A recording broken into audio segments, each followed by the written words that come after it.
And they're like, yeah, me, pick me, pick me. I mean, literally.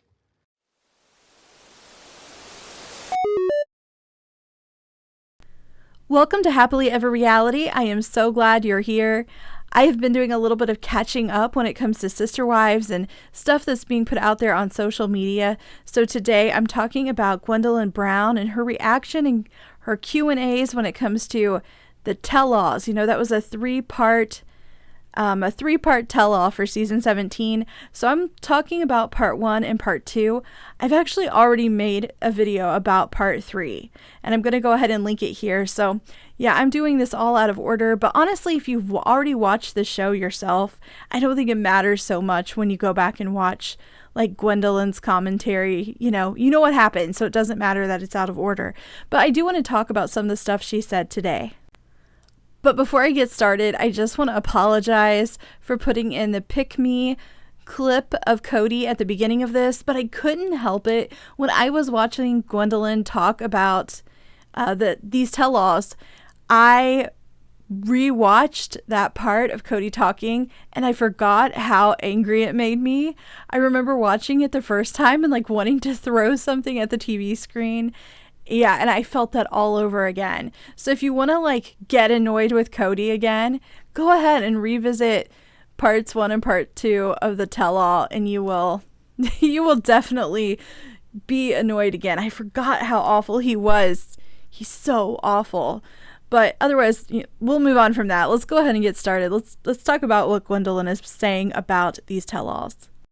We have to start out by talking about Meri. I feel like there was a lot of Meri bashing going on, and maybe it was deserved. Maybe she deserved all the bashing that happened during the one-on-ones. But there was a part of this where they talked about Meri and Kody reconciling. And I want to go ahead and put in a clip just in case you've forgotten the story that Kody told during the one-on-ones. And I'm in this place expressing to Janelle, Christine, and Robyn that I might reconcile with Meri. And Christine lost her that day. So this was the Rice Krispie anniversary story that Kody told during the one-on-ones. And basically it was that he wanted to reconcile with Meri, but Christine, according to him, was having no part of it. And when he told her, Christine stormed off yelling that she was in a loveless marriage and she didn't want Kody and Meri to work things out. The problem with the story was that no one could recall it happening but Kody, and it really just felt like he was telling a lie. It did not seem real. The only person who could even slightly confirm that it happened was Robyn, and she didn't recall the events taking place. She only knew that Kody was upset about something. She did not actually see it happen. Christine says it never happened. Janelle doesn't remember it, and Meri doesn't remember Kody ever wanting to reconcile with her. So it just did not feel real. And if you've ever wondered what one of the kids thought, Gwendolyn actually agrees with us viewers. It doesn't seem real. She does give him sort of the benefit of the doubt and says that maybe he's dreaming it, or maybe like putting the events together, which is possible. Like when you have a lot of dramatic things happening in your life, sometimes, you don't recall it all happening in the correct way. But he made it sound very specific. He made it, he actually said Christine said this. And they were at, I think, a barbecue or a picnic or a get-together. Like, he has a very specific story. So it's a little weird to me. But it's Gwendolyn's dad. She probably doesn't want to say flat out she thinks her dad is lying. So I think she was trying to be nice. But yes, she found the whole situation just as weird as us viewers did when we were watching it. I'm going to throw in another clip of Meri talking about how Kody was treating her during that time. Up around his neck, and I said, what would you do if I just kissed you right now? He was physically aboard, and he was backing up. When Gwendolyn is watching those scenes where they're talking about Meri and how Kody was sort of rejecting her and pushing her away, she seems genuinely surprised to hear this, which sort of surprised me. When I started this channel and I got back into watching Sister Wives, I was 100% invested in finding out what was going to happen to Meri, because I was over watching her get pushed away by him and her just like hanging on. I wanted to see Meri move on. Christine ended up being the one who did it, who ended up leaving. But Meri was rejected for so long. It just surprised me to see Gwendolyn be surprised. I feel like there were years and years of Meri being rejected by him. So I don't know. I didn't expect Gwendolyn to be surprised by any of it. I thought she'd be like, yeah, we saw Dad treating Meri like this all the time. But she seemed surprised, which sort of surprised me. I always love Gwendolyn's Q&As, and I thought the questions were really good that she answered for the videos that she made related to the tell-alls. Like, I really like the questions that she answered. One of the questions was, why does Robyn have a nanny? And Gwendolyn responded by saying she really has no clue, and any of the things that she can think of that make sense are offensive. So she's trying not to be offensive, and she's not going to give an answer. You know, that is funny because when I do these videos and I talk about the nanny, the comment section, when it comes to nanny comments, they are not nice. There are a lot of people who have a lot of things to say about Robyn having a nanny, and they're not very nice, you know. So I can understand why Gwendolyn might have avoided giving an answer, because if she's thinking like the viewers do, it would have been offensive. Another question was related to her wedding. You know, she's wedding planning. She's engaged. And the question was, you know, are Kody, Robyn, and the kids invited to the wedding? And she said, yeah, everyone's invited. She would love for her dad to come, but she doesn't think he will because he's basically shunning all the rest of the family at this point. Here's my thing. You know, sometimes we think we want people there because we envision it being perfect.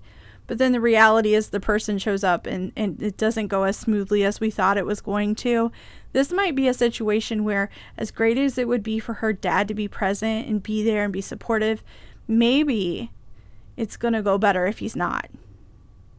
I know sometimes it can be hard to see that because we dream of what we want something to be like. I just don't know if Kody and Robyn being there is really for the best. But I know Gwendolyn wants it, and I'm rooting all the time for Kody to realize he's messed up about 1,000,000 times and apologize and make things right. So maybe he'll do that. Maybe for Gwendolyn, he can show up and be the best person that he can be for her. Gwen did get asked a question about the Coyote Pass property. Someone asked if she felt like her dad was punishing Janelle for not following the COVID rules when he was telling her, you know, they weren't going to be building out there. And Gwen said it was possible. She was like, it's the only thing that makes sense because why wouldn't he want her building out on the property? And I have to be honest with you, there was a part of me as a viewer, when I was watching the show, I didn't even consider it as really a punishment in relationship to COVID and the COVID rules. I just thought it was Kody being controlling, being mean. I thought at that point in the show, you know, Kody has always said he wants to work on things with Janelle, but Janelle and him have never had a super romantic relationship. That's who Robyn is to him. Robyn fulfills the traditional role of a wife, and it's almost like more of a friendship with Janelle. I felt like when I was watching it, he wanted everything to be his way.